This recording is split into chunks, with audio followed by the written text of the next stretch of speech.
Hmm.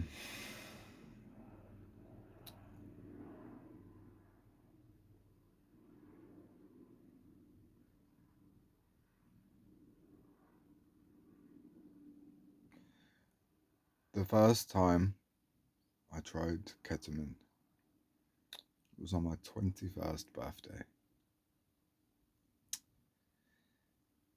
That day, I started drinking at 7:30 in the morning, and I woke up and had a bottle of champagne for breakfast. I carried on drinking all day. I had a birthday party in the evening.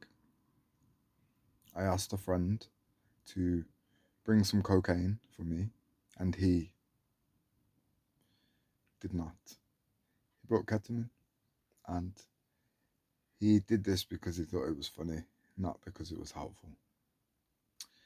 So I was pretty smashed after the party, and everybody came back to the house I was living at with my two friends at the time. And I got back.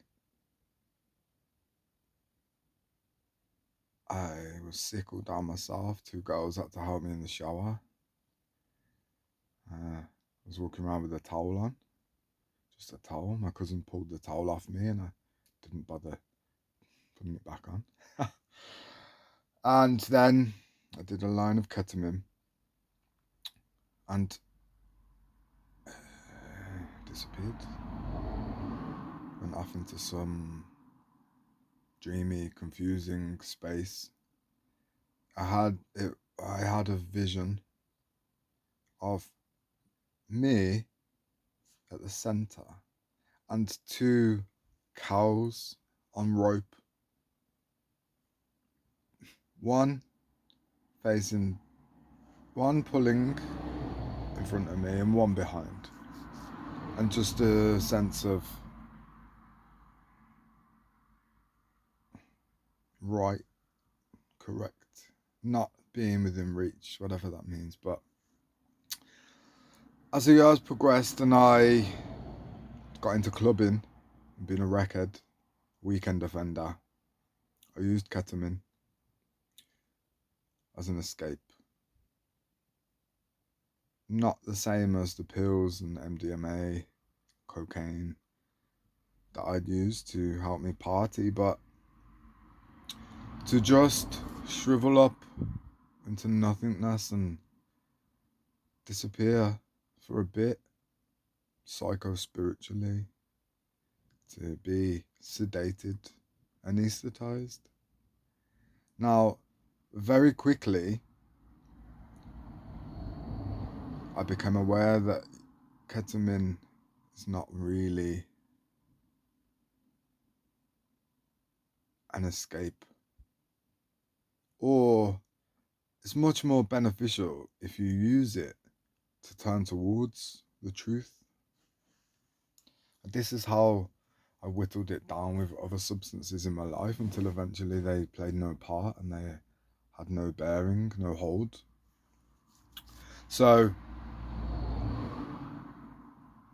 being familiar with ketamine and being able to traverse those experiences, because it's a very insular drug, it puts you really inside and it helps you to confront death, your fears, and get right into the recesses of the mind. If you can make the association, otherwise it can be a pretty terrifying experience. I remember, so there was a lot of ketamine usage that used to go on at after parties, more so than in the clubs, although I did go into a K-hole once and had to be taken home, put into bed out of my friend's house. And I just slept the rest of the night until like 6 o'clock in the morning when everyone came back.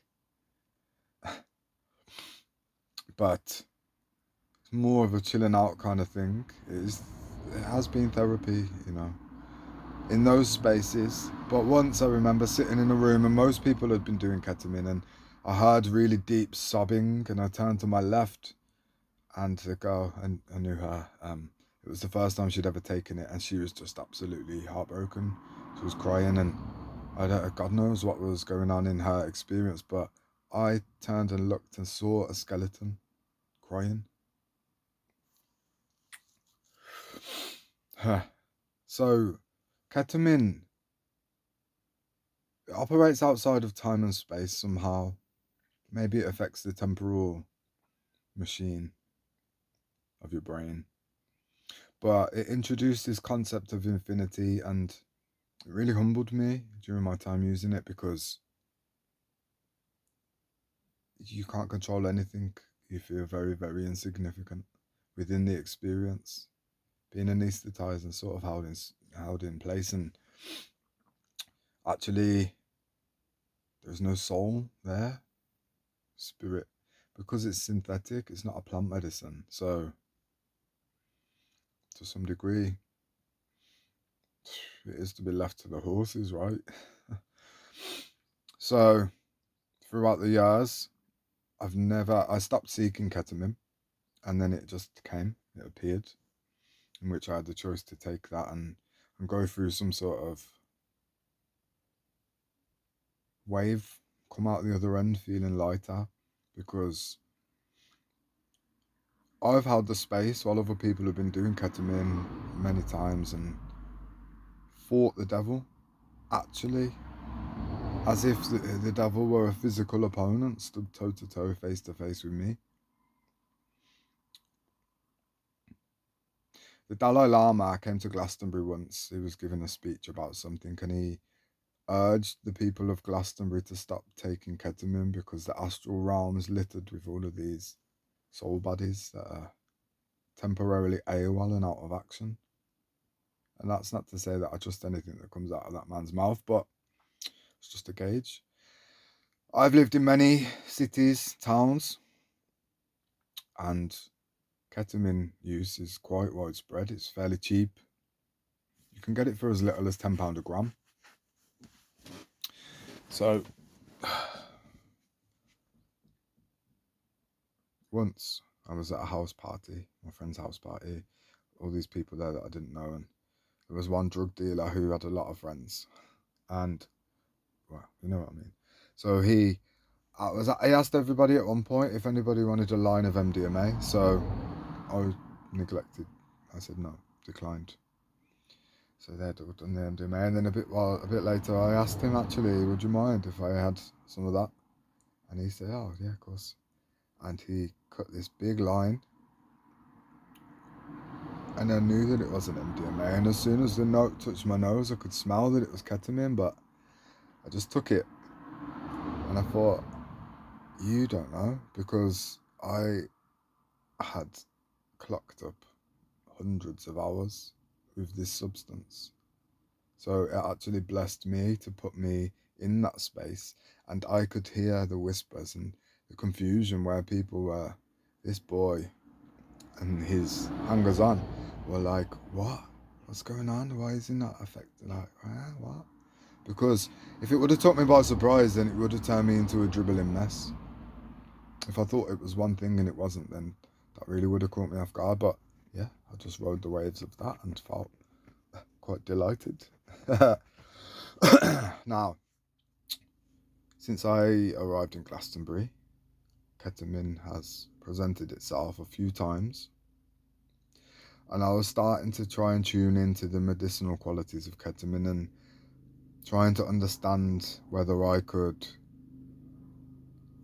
go forward and have this medicine in my first aid kit, so to speak, and hold spaces for people. And I started to consider like retreats where we could use this substance, and then come round to almost payday, and there was a confusion whereby my friend thought that we got paid earlier than we did, so I just went along with that, and we ended up getting half an ounce of ketamine on tick over the weekend until we could pay for it. So we got into it quite simply, and there were three of us, and it was very peaceful. There was a certain amount of understanding and awareness, and we each received, specific downloads in our relaxed state, and it was all blessed, and then the circle was broken, the ritual was complete. I and I was very blessed to have declined on 2 occasions to take any more whilst it was still on the plate, while we were still sat in circle. And so it started to wear off as the other 2 members of this triangle continued, and then it just got to the point where it was like, no, that's whatever. So the circle was complete, and one of these men went away and did extra, which is like, that's a different intention. So basically what happened is, we were sitting in his caravan, me, him, a dog, another man. This other man had not taken any ketamine, so he was there just as an observer. The thing about substances, any substance, any psychoactive, any, when you commune with these substances, any substance, you open a portal, a gateway. Now, if there's a plant spirit, the plant will guide anyway. And the plant might kick your ass if you're not as respectful. But, for the most part, no worry. With ketamine being synthetic, with ketamine being an anesthetic as well, you can open up a portal. And if you're not bodily there, you don't have the same reactions. More to the point, your soul, who you are, is not present, and you can witness this. You can speak to people who have taken it, and you can notice that they're gone, right? Somewhere else. The soul found it too painful and had to detach, whatever. Anyway, something was trying to change the energy of the space in this caravan. It was trying to create a power dynamic where it was in control. And I don't know whether it was my friend in an unconscious state, or whether that was a demonic spirit. I'll use those words without shame. But I knew that I had to call my friend back. So I tried, and then my friend stood up. His vessel stood up, trod on my foot, and there was no coherence, but there was a rising something that could be felt and had to be discharged in some way. So I sat next to my friend, put my arm around him, and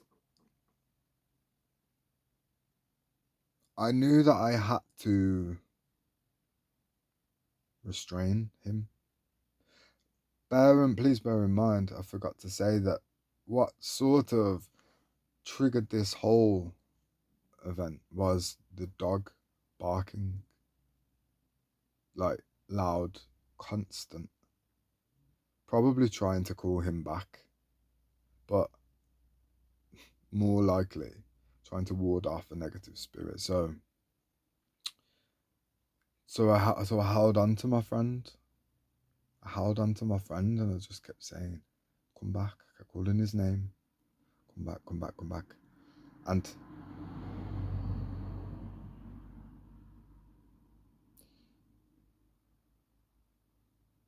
I cast a demon out of him, and there was a really dense energy, right? And I had to be alert, and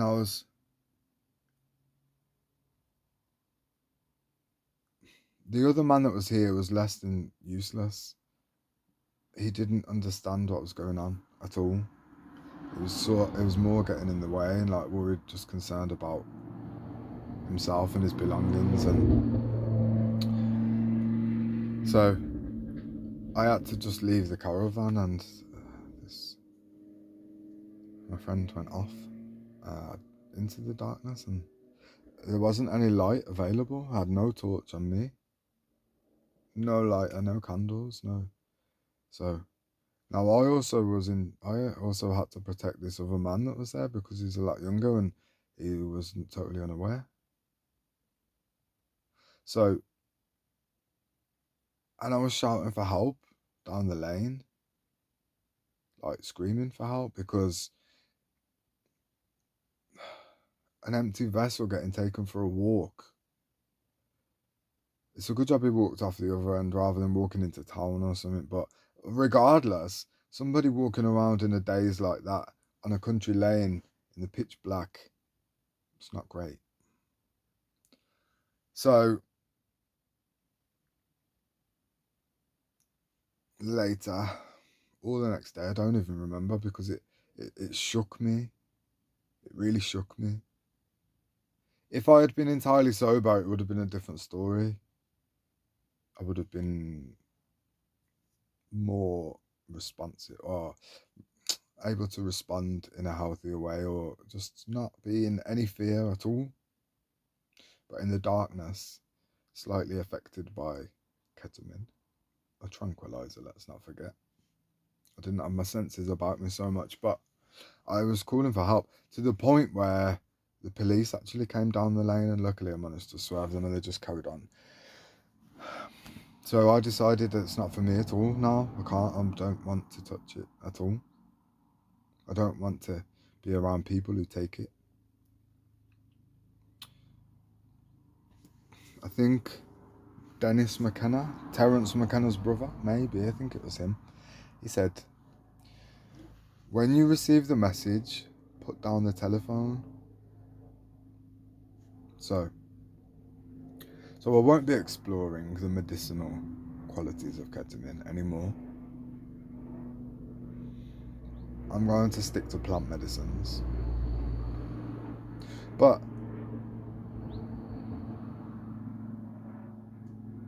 there are many substances that are rife among street folk,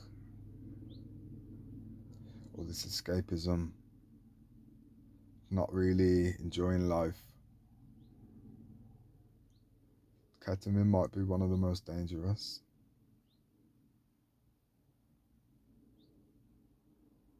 I met a woman whose bladder had shrunk to the size of a 50p piece from habitual ketamine use once.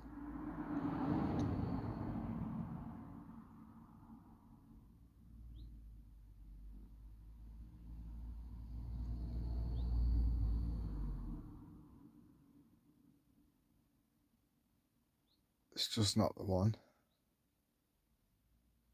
We need to leave it to the horses, for real.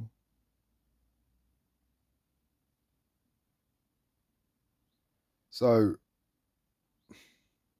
it had like, what, maybe 9 or 10 grams of ketamine left, me and my friend between us, and I made him give it to me, and I tipped it on the ground, and he willingly allowed this because it rattled both of us.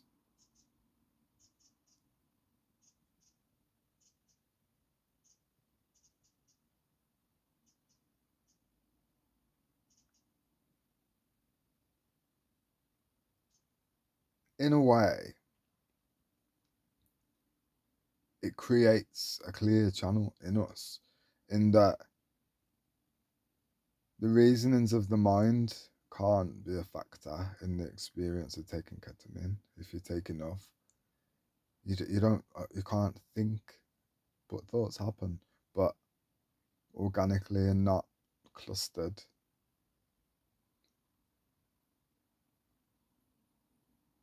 But we can get into those states through conscious breath work, just through being still.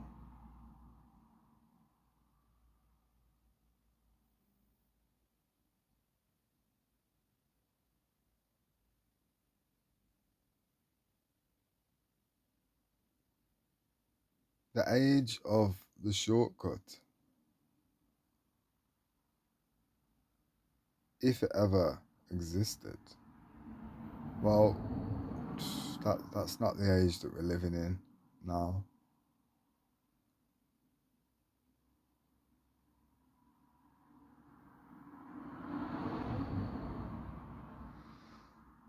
May God bless all of us, but doubly those of us who have these survival mechanisms that leave us playing out cycles of ridiculous behavior. Taking drugs, it's an act of rebellion, but ultimately it's just rebelling against yourself, your natural self.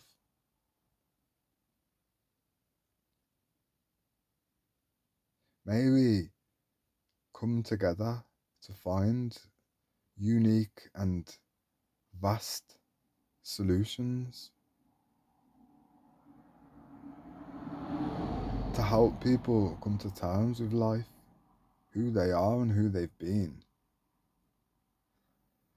so that they don't feel the need to not be here,